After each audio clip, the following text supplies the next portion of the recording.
Okay, welcome back. Part 2, question number 11. Since you wanted to find out the effect of wind on the rate of evaporation of water, she prepared 4 setups and the containers were used to hold water. Which setups should she use for her experiment?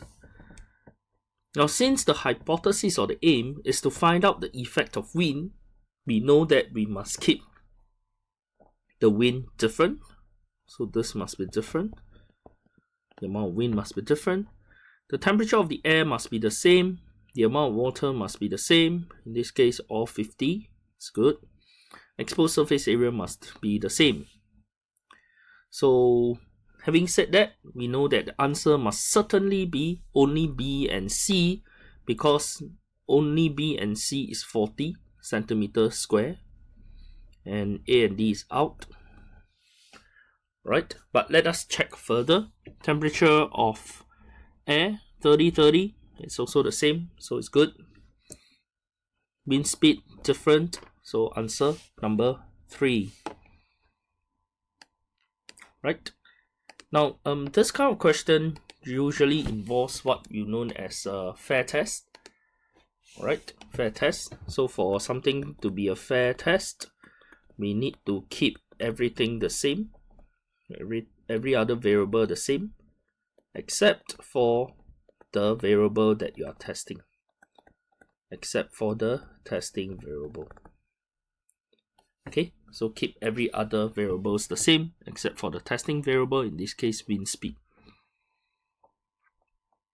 Nozaki conducted an experiment using polluted water in the river.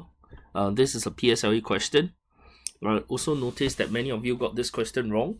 So let us listen carefully.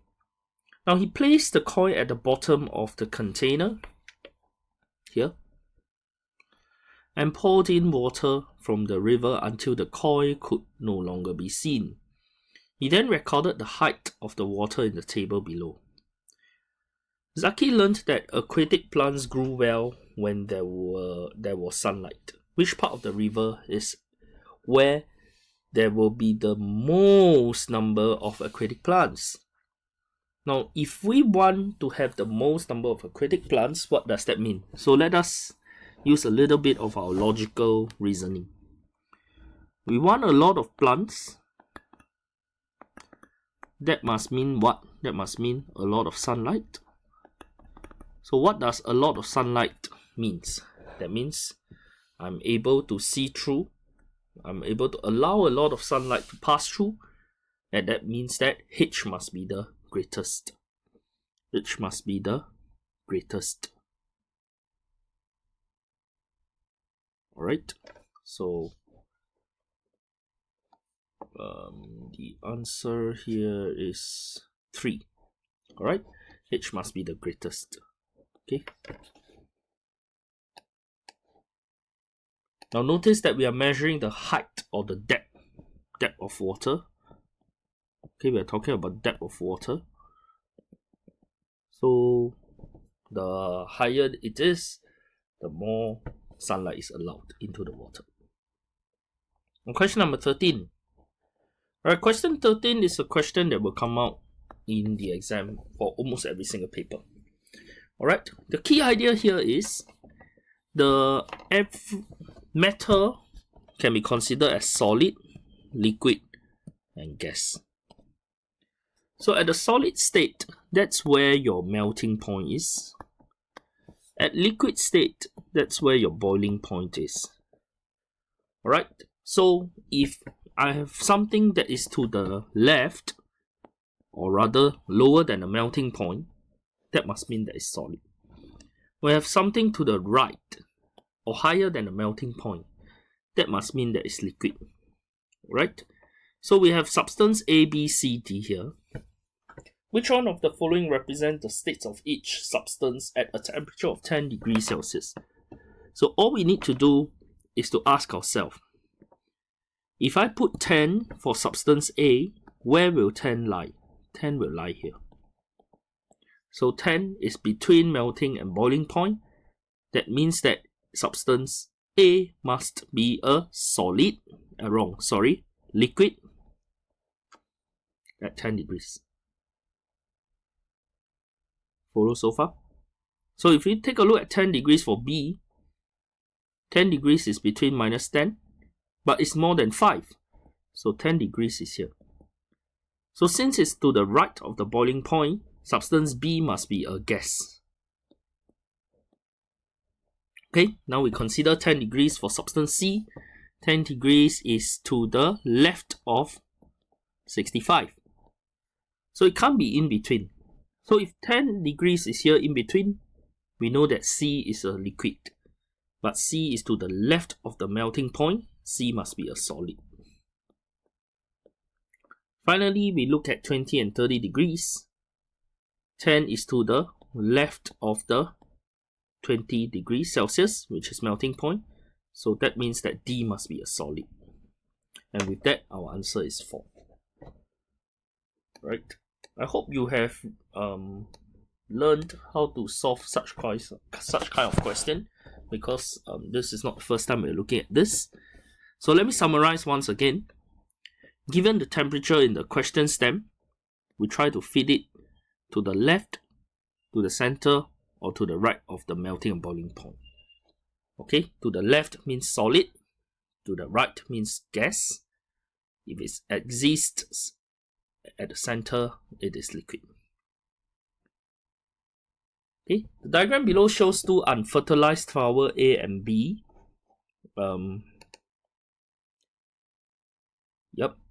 Flower A has no petals. Okay, also no anther. So we may want to jot this down, no anther, at the paper, just to help us to come back and check. No anther, no petal, and this one doesn't have stigma. No stigma. No ovary. Alright, from the diagram above, which one of the following statements is correct? B develops into a fruit. Obviously no stigma, no ovary. Ovary cannot develop into a fruit. Self-pollination can occur in flower A. Obviously no. Self-pollination, there is no anther for it to pollinate. Okay, no transfer of pollen grains from anther to stigma. Self-pollination at B, obviously no, because B cannot develop into a fruit. That means that self-pollination does not occur. B can be used to cross-pollinate flower A. Alright, what does that mean? Is that pollen grains from B can be transferred to the stigma of A. So true. Answer number 4. Okay. Now question number 15. The flowchart below shows some characteristic of plants A, B, C, D.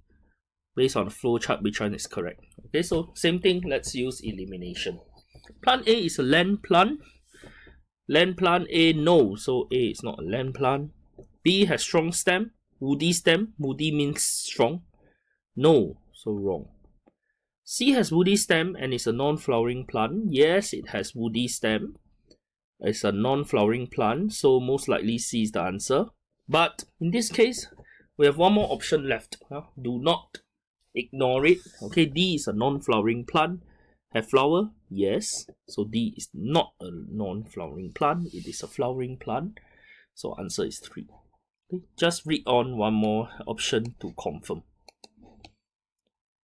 Alright, question 16. Which one of the following is or are true about plants that reproduce by spores?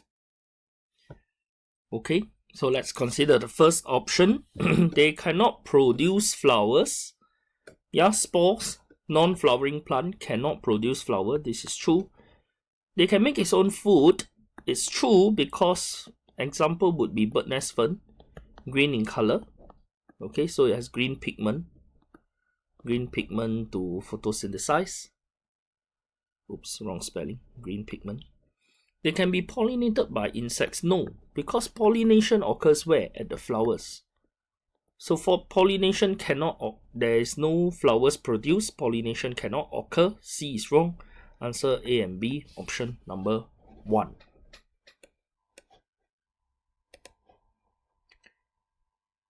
Okay, Question number 17. Gary conducted an experiment to find out which parts of the flowers is necessary to form fruit.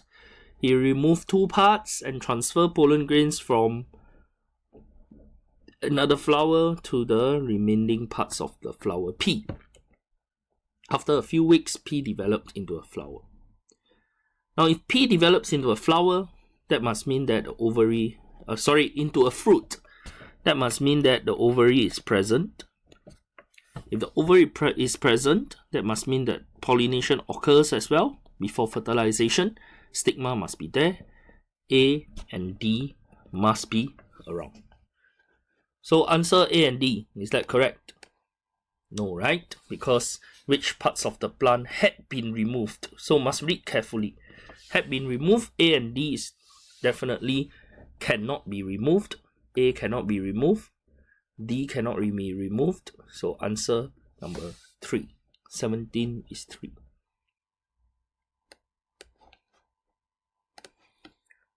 Okay, question number 18. Dispersal methods. Okay, we have which of the following, these are the special structures: pod, fibrous husk, hooks, flurry hair. Okay, in fact, just by looking at the special structures, we can very quickly determine. Alright, fibrous husk only occurs for water, and very good, we only have one option here. Let's just confirm. Hooks by animals, hard pods by explosive action, flurry hair by wind. So answer number 1. Right. Now, so these are the features that we need to memorize. So perhaps it's good to take down notes, write notes on this area and memorize them well. Okay, Casey found a fruit as shown. Based on the structure, which of the scenarios best represents the way the fruit is dispersed? So if we look at this structure, what is it? We must understand what the picture means. So such structures are known as the pod-like structure. And we know from the previous question, let's take a look. Pod-like structure, hard pod, B, explosive action. This must be by explosive action. Right, so what's the characteristic of the dispersal pattern? If we take a look at this, this is the wind direction. Alright, pod-like structure, wind direction, if it's over here, that's impossible because the wind would have blown the seeds. Anyway, this is not wind dispersal.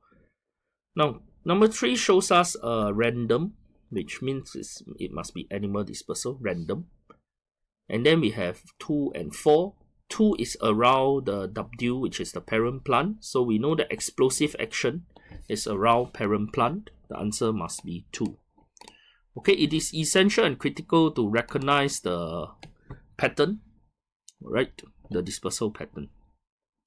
Now, last question for this segment. Which one of the following statements is true about the fertilized egg in a human body?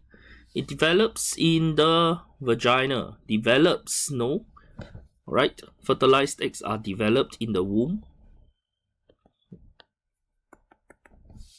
It is the fusion of ovary and sperm. Fusion of ovary. Be very careful. It is not ovary. It is the fusion of the ovules for plants or the egg. Alright. It gets its food from the fallopian tube. No, obviously no. It is through the umbilical cord. Umbilical cord. Alright. So number 1, 2, 3 are wrong. That means number 4 is correct. Yeah, but let's double check. It divides many times before it becomes a fully developed fetus. Yes, it's true. Okay. Oops. Okay, with that, we have come to the end of segment 2. Do look through, review your mistakes, and listen to my explanation if you need to. Alright, happy learning, and let's continue to wait for the third video.